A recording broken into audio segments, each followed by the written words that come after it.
घोषी उपचुनाव में अभी तक बीजेपी और सपा के बीच जंग थी, लेकिन अब मायावती की भी एंट्री हो गई है।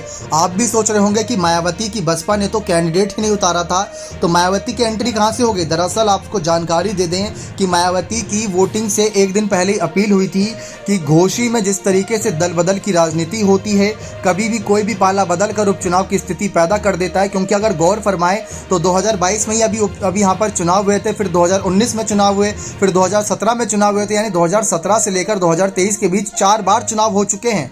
मतलब एक चुनाव होने के बाद कम से कम 5 साल तक तो विधायक रहता है, लेकिन 4 साल में, यहाँ पर 5 साल में देखा जाए, करीब 5 साल में 4 बार चुनाव होना, यह अपने आप में बड़ा ऐतिहासिक है।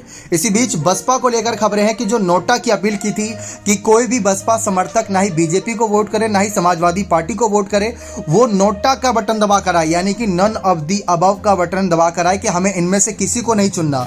तो अब उसकी एंट्री हो गई है। कुल मिलाकर 10 प्रत्याशी मैदान में थे, लेकिन 10 प्रत्याशियों में से यहाँ पर गौर करने वाली बात यह है कि तीसरे नंबर पर नोटा का बटन है और नोटा को 700 से ज़्यादा बार यहाँ पर लोगों ने दबाया है। मतलब आप गौर करें तो करीब घोषी उपचुनाव में अभी तक सुधाकर सिंह को 50,000 से ज़्यादा वोट मिले, दारा सिंह चौहान को करीब 35,000 वोट मिले। जो हम 14वें राउंड तक की गिनती की जानकारी दे रहे हैं, जब तक आपको जानकारी दे रहे हैं तब तक की ये खबर है, तो तब तक में 700 से ज़्यादा नोटा को यहाँ पर वोट दिया गया है, यानी कि बसपा की थोड़ी बहुत तो मेहरबानी हुई। उसके बाद सबसे बड़ी गौर करने वाली बात यह है कि जो पिछला वोटिंग परसेंटेज 58-56 के करीब था, इस बार वो 50 पर ही अटक गया। बारिश भी हुई थी कुछ देर के लिए, लेकिन वो 50 पर ही अटक गया।